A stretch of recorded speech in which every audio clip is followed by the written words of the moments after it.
आरक्षण के मामले में 98 से हमारा आंदोलन चालू हुआ। पहली मीटिंग जोधपुर में हुई, वहाँ से आंदोलन चालू हुआ और आंदोलन वो कह रहे हैं कि इनका कोई लेना देना नहीं, तो वो तो आंदोलन में था ही नहीं, कोई मतलब ही नहीं उसका।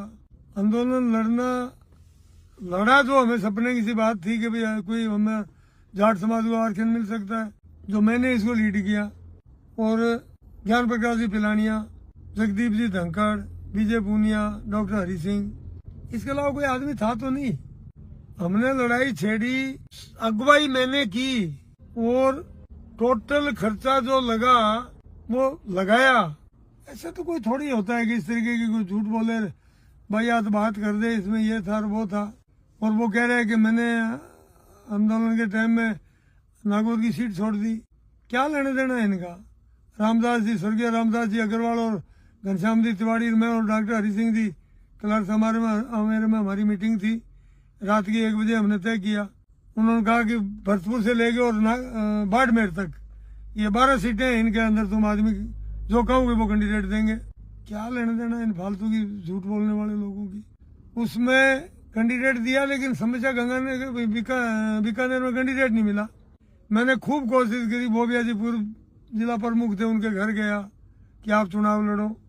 आखिर आकर के सारे वो मेरे पे टिके कि आप लड़ो। मैंने डॉक्टर हरि सिंह जी को भी कहा आप लड़ो, बोले नहीं मैं नहीं लड़ूंगा।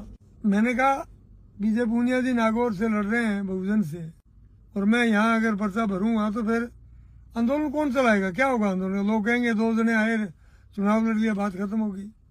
अगर आंदोलन नहीं चलेगा तो तुम्हारी सीट नहीं आएगी, सीट नहीं आई तो राज नहीं आएगा, और राज नहीं आएगा तो हमारे आरक्षण का क्या होगा?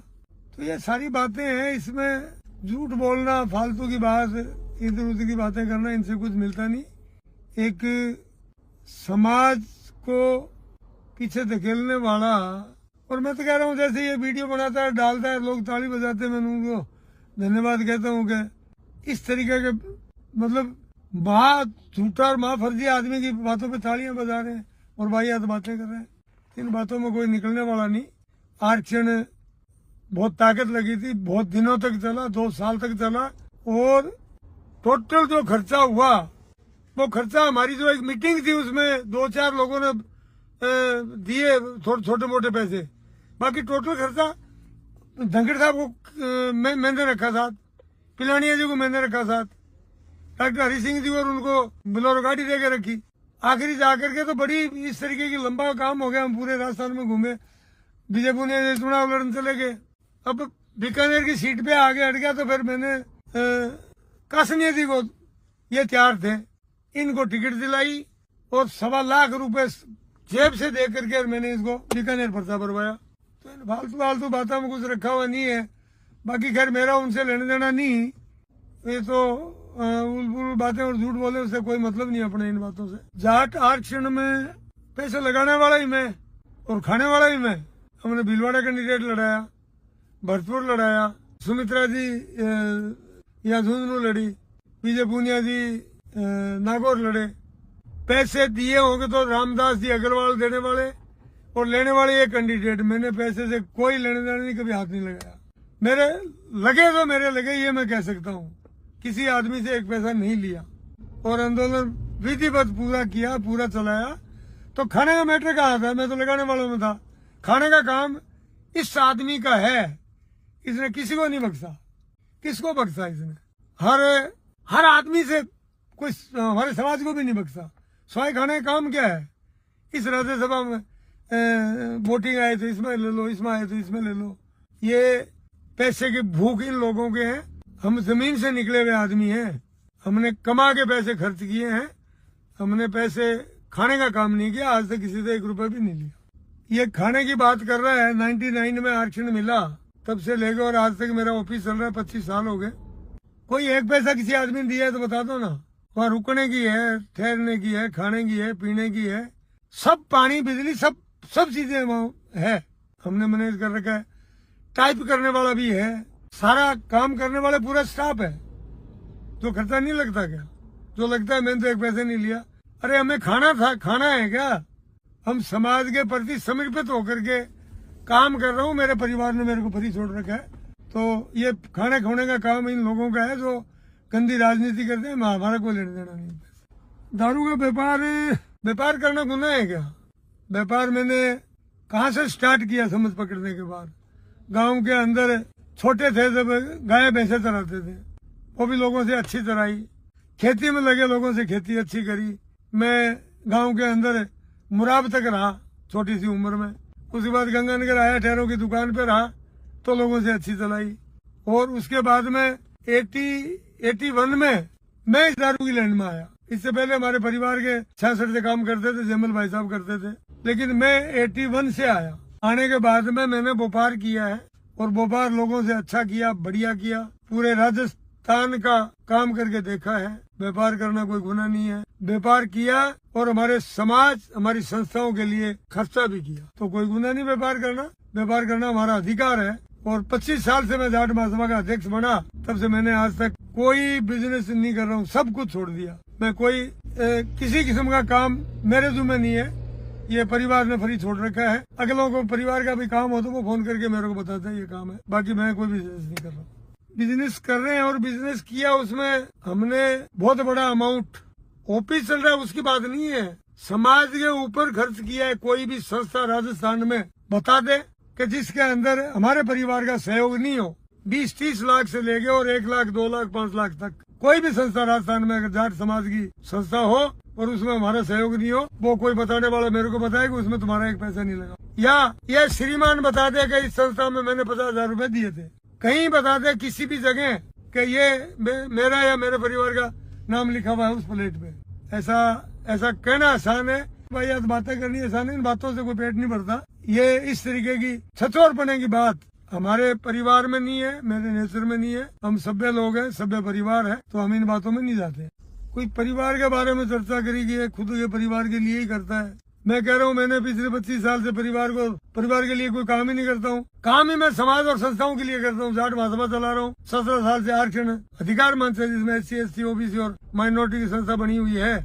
बहुत से लोग मेरे साथ पदाधिकारी है, वो चलाता हूँ। मैंने आरक्षण मिलना की बात करी, मिलने के बाद क्या आरक्षण का चैप्टर क्लोज हो गया? 25 साल से आरक्षण की पैरवाई कर रहे हैं। 25 साल से आरक्षण की पैरवाई कर रहे हैं, तभी तो आरक्षण चल रहा है। अभी आरक्षण में कुरीतियां तो दुरुस्त कराने के लिए पीछे जो सरकार चल रही थी, इसमें हमने बहुत बारी आंदोलन किया, बहुत जगह धरने पे बैठे, शहीद समारोह में धरना दिया, बहुत बड़ी मीटिंग। आरक्षण के मैटर पे एक आदमी पूरी ताकत से लगा हुआ था, वो था हरीश चौधरी। शहीद समारोह पे हमारा धरना रहा, बड़ी मीटिंग थी। पहले राजस्थान में हमने सब जगह मीटिंगें करी, चाहे उसमें बाड़मेर हो, चाहे उसमें नागौर हो, चाहे उसमें सूरतगढ़ हो, चाहे उसमें चोमू हो। बहुत मीटिंग करी, लास्ट यहाँ करी। उसके अंदर सब लोग, इन लोगों ने सहयोग दिया। दिव्या मदेरना जी ठेठ से ठेठ तक हमारे साथ रही, ज्योति मिर्जा जी भी हमारे साथ रही, हरीश जी साथ थे ही। इन लोगों ने हमारा सहयोग किया, इसमें शुभकरण चौधरी भी था। तो ये लोग जो साथ जुड़े हुए थे, साथ रहे, जिन्होंने मदद करी, हमारा फर्ज है ना उनके लिए हम कुछ कर सके। जो आदमी एक बद्दी पर आया हुआ है, रहल बहल बोल रहा है, फालतू की बातें करता है, और उनके सामने अगर जो ज्योति मिर्जा चुनाव लड़े तो क्या हमारा अधिकार या हमें करना नहीं चाहिए? हमने वो किया, उसके सहयोग में गया, ये बौखलाया हुआ फिर रहा है। इसने पिछले 10 साल में समाज के आदमियों को हराने का काम किया। इसने पिछला चुनाव विद्याधर जी को हराया, इस चुनाव में दिव्या मदेरना को हराया, पुनिया जी को हराया, ज्योति मिर्जा को हराया, मतलब और बहुत से हैं। इसमें सहयोग जो था वो अशोक जी गहलोत का था। अशोक जी गहलोत ने हमारी जीतने वाली सीटें जो सारी जाटों की काट दी, चाहे शाहपुरा हो, चाहे सुरतगढ़ हो, चाहे सादुल शहर हो, जहाँ 5-10 सीटें जीतने वाली थी वो काट दी। और दी कहाँ? ये बड़ी सादड़ी और बाली, वहाँ को जीता है क्या? इन लोगों ने हराने का काम किया और हम लोग मतलब समाज के साथ खड़े होकर के समाज को आगे बढ़ाने का काम किया। सबसे पहले मैंने ये कहा था कि अशोक जी गहलोत और हनुमान बेनीवाल दोनों मिले हुए हैं और ये मिलके जाट समाज का नुकसान कर रहे हैं। उस टाइम लोगों के गले नहीं उतर रहा था कि ये तो बीजेपी से सहयोग से जीता हुआ था, नहीं मानी। आज ये पूरी बात साबित होगी कि ये दो ही नहीं, इसमें गोविंद सिंह डोटासरा का भी सहयोग था। तीनों ने मिलके और इस चुनाव के अंदर जाटों का बहुत बड़ा नुकसान किया। ये कहता है समाज की बात, अन्य समाजों में रिश्ता करना। तो मैं ये कहता हूँ कि ये तो चौधरी चरण सिंह जो हमारे समाज का मसीहा था, उसकी बानी थी कि अन्य समाजों से भी रिश्ता करो। बाकी रही बात, मेरे 5 बच्चे हैं, 4 लड़की 1 लड़का, सब जाटों में आए हुए हैं। लड़का अबूब शहर का तो नामी बाम्बू था, उसकी पोती है। मेरी लड़की बड़ी बड़ी दहियों के हैं। दहिया जाट तो मेरे पास ही है, मकान है, जयपुर में रहते हैं। 2 नंबर लाठ साहब हैं जो पुलिस में डीजीपी तक रहे और अभी भी कोई सर्विस में है। तीसरा जो है डिप्टी चीफ कमिश्नर है।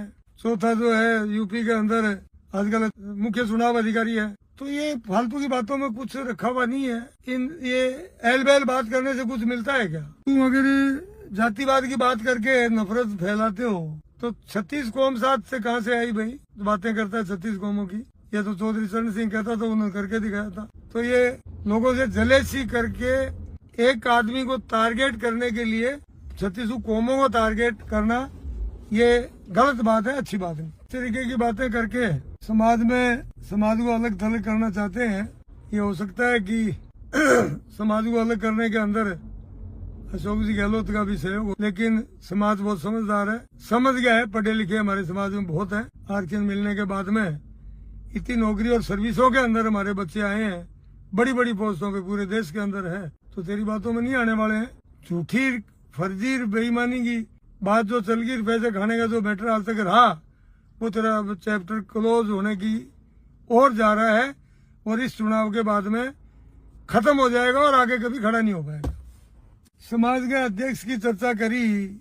आरक्षण के टाइम में हमारे जाट महासभा के अध्यक्ष धर्मवीर चौधरी होते थे, वो छोड़ गए थे। तो फिर मेरे को बनाया, धर्मवीर चौधरी महासचिव थे ऑल इंडिया जाट महासभा के, उन्होंने बढ़ाया। और उसके बाद में तब से लेके और आज तक 25 साल में हमारे संविधान के मुताबिक चुनाव होता है और चुनाव के अंदर रिपीट करते हैं सब लोग बैठ के मिलके। तो ऐसा कोई ये फालतू की बात है, इसमें कोई तुम्हारी क्या लेना देना है?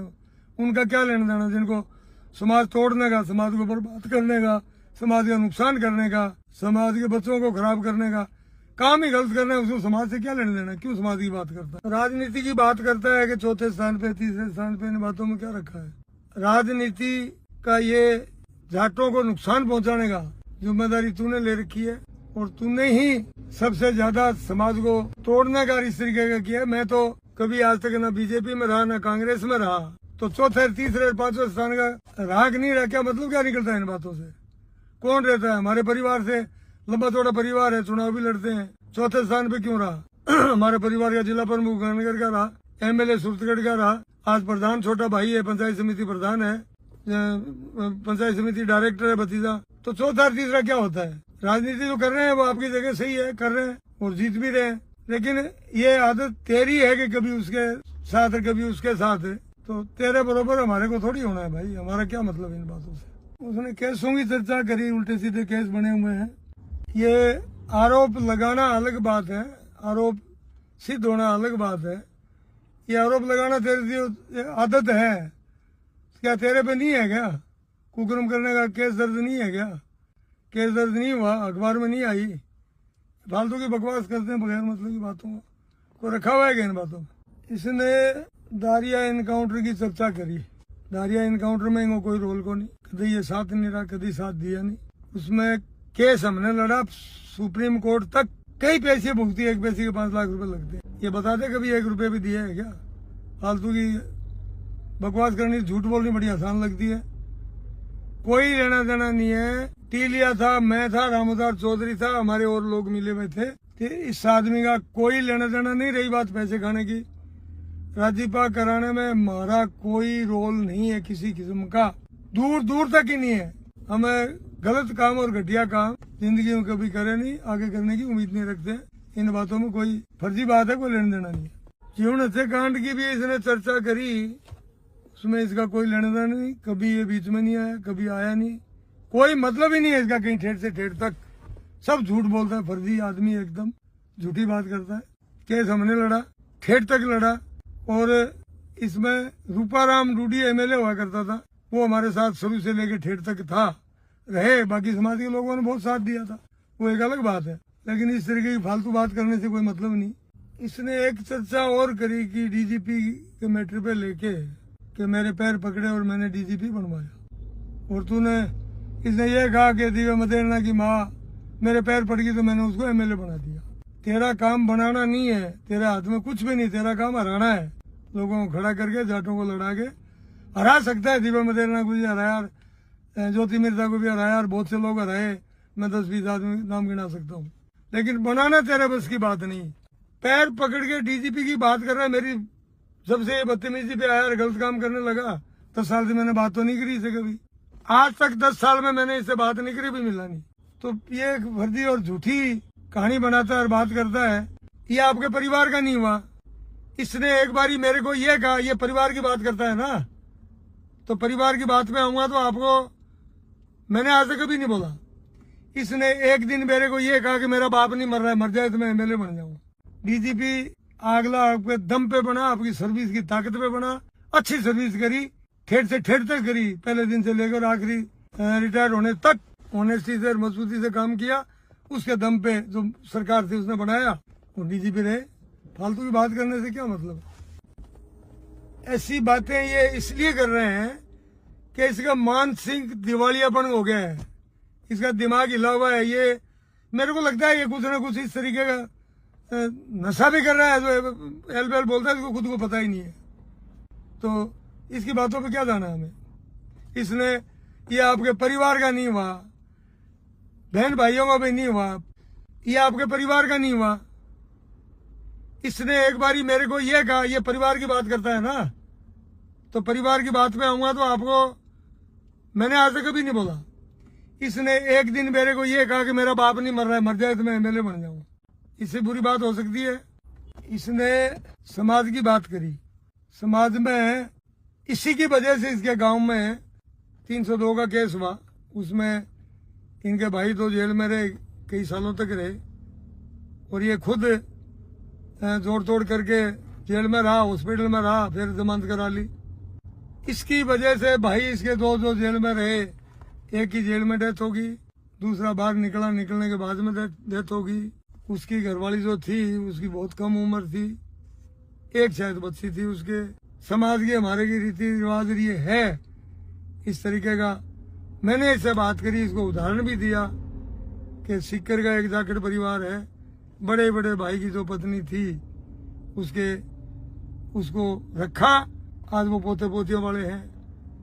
ये जोर लगाया, मैंने ये नहीं माना। मैंने कहा तू शादी मत कर, इसकी जिंदगी बर्बाद मत कर, इसको रोड पे मत छोड़, और उसने वो किया। तो ये परिवार का ही नहीं है तो क्या परिवार की बात करेगा? किसी को लग रहा हो कि हनुमान बेनीवाल मेरा सगा है, ये किसी का सगा नहीं है। जो इसको मोटा पर उठाए फिरते थे उन्हीं के झापड़ मार देता है। ये इसका दिमाग हिल गया, ये बौखलाया हुआ है, और अब तो बुरी तरह बौखलाया हुआ है कि मेरी बात को लेकर के जिस तरीके की इसने बकवास करी तो दिवालियापन से कम कुछ नहीं। मैंने तो बात करी है, मैं गया या कहा, तो उसमें बुराई क्या है? मेरा वीडियो वो भी तुम देख लो ना, क्या क्या वीडियो मेरा, क्या कहा मैंने। ये किसी का सगा नहीं है और ये खात्मे की ओर है, खात्मा हो रहा है इसका। और अब ज्योति मिर्जा जी अच्छे परिवार से और अच्छे घर से है, अच्छा परिवार आगे मिला हुआ है, और ये जीतेगी तो नागौर जिले के लिए बहुत कुछ करेगी। जिला बहुत प्रॉब्लम है, बहुत खराब पोजीशन में है। ये बात किसान आंदोलन कर रहा है, मैंने इसकी बहुत मीटिंगों में बहुत वीडियो देखा, झूठ बोलता है। कभी नहीं गया वहाँ, एक बारी गया, पहले गया बोले मैं 2 लाख आदमी लेके आऊंगा, फिर गया कोई 500-400 छोरे लेके गया, सामान सटा तो हमने वहां से उनको दिलवा दिया, वो टेंट लगा के वहां से रातों रात पार हो गए। वो टेंट और सामान लोग उठा के ले गए। एक दिन की बात बताते कि फलानी रात में शाम से लेकर रात तक उस टेंट में रहा, कोई लेना देना नहीं। आंदोलन करने वाले ही करते हैं। ये कहता है मैं 70 दिन रहा, एक रात तो गिना दे, 13 महीने तक हम रहे। ये कहने की बात क्या है इसमें? हमको जनता में भाषण देते फिर रहे हैं कि हम 13 महीना आंदोलन किया। ये फर्जीवाड़ा करते हैं, झूठ बोलते हैं इनमें। ये कोई लोगों को गुमराह करने की भ्रमित करते हैं। तो कोई तो बता दे कि ये यहाँ रहा, ये इस टेंट में सो रहा, तू कोई लेना देना नहीं इसका। एक दिन शाम के टाइम हमारी मीटिंग चल रही थी और मैं बोल रहा था उस टाइम। ये एक दिन उस टाइम आया, 20-30 एक छोरे ले गया, हाथों में लठ ले गए, और हम इस रोड के ऊपर बैठे भाषण दे रहे थे। वो साइड वाली में गया और जाके इसने बैरिकेड तो उखाड़ने का कार नारे लगाए, ऊ करी, और वहीं से फिर हमारे बीच में से जब इसने ये किया तो हमारे बीच में भगदड़ मच गई। उसमें 2-3 बच्चों की चोट लगी, 2-3 महिलाओं की चोट लगी। इतनी देर में हमारे उसमें घुसा, मैं समर्थन देना है तो वो बैठ, और वहीं से धड़ाक से निकल गया। निकलता हुआ मेरी गाड़ी पीछे खड़ी थी और जाते हुए मेरी गाड़ी का बैक शीशा तोड़ गया। तो ये एक दिन मैंने जरूर देखा, आया और आते ही हाथों हाथ ये काम करके निकल गया।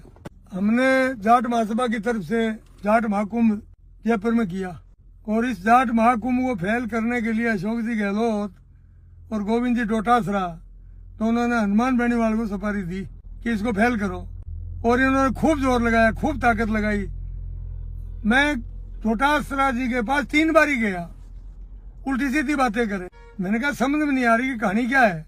बाद में समझ में आई कि मामला ये था, जब आदमी लाखों में आए, जब सारा रोडें बंद हो गई, रड़म पड़म हो गया, तो गोविंद जी डोटासरा भी सटके से आ लिए, दौड़ते हुए आ लिए।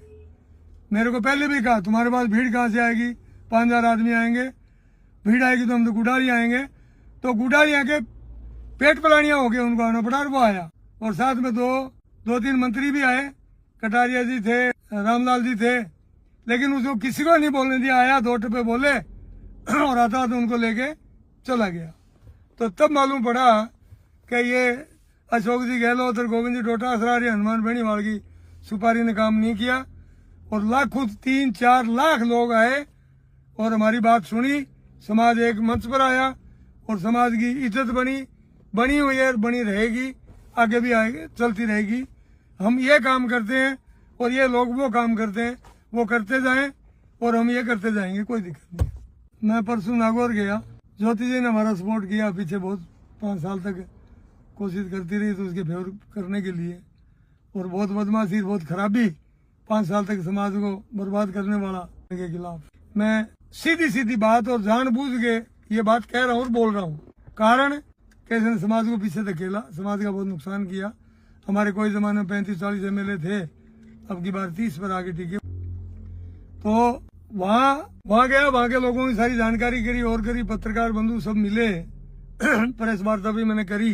1 साइडेड ज्योति जी जीत रही है, ये बौखलाया हुआ और बदतमीजी से लोगों से बातें करता हुआ। और मेरी बात जो थी आप देख सकते हो कि मैंने क्या, तो मेघ वालों की मीटिंग जो बुलाई उन्होंने मेरे को बुलाया, उसमें बोला क्या, मैंने प्रेस वार्ता में बोला जिस तरीके की बोल रहा है, इसका संतुलन खो चुका है या तो, और या ये कोई बहुत अव्वल दर्जे का नशा करता है जिसमें इसको मालूम नहीं पड़ता है कि भी मैं क्या बोल रहा हूँ और किसके खिलाफ बोल रहा हूँ, ऐसा लग रहा है। तो भाइयों और मित्रों और दोस्तों, मैं नागौर के साथियों को कहना चाहता हूँ कि नागौर जिले को बचाओ और ऐसे आदमी को हटाओ ताकि आने वाले समय में समाज बर्बादी की ओर नहीं जाए। कोई भी राजस्थान के अंदर इस तरीके का इसके कोई समाज का नुकसान करने के लिए एक भी आदमी 25 साल में मेरे सामने नहीं आया जो कि जानबूझ के समाज का नुकसान करे और खुद के फायदे के लिए, पैसे खाने के लिए, ब्लैकमेल करने के लिए इस तरीके का काम करे। तो ये बहुत खराब बात है।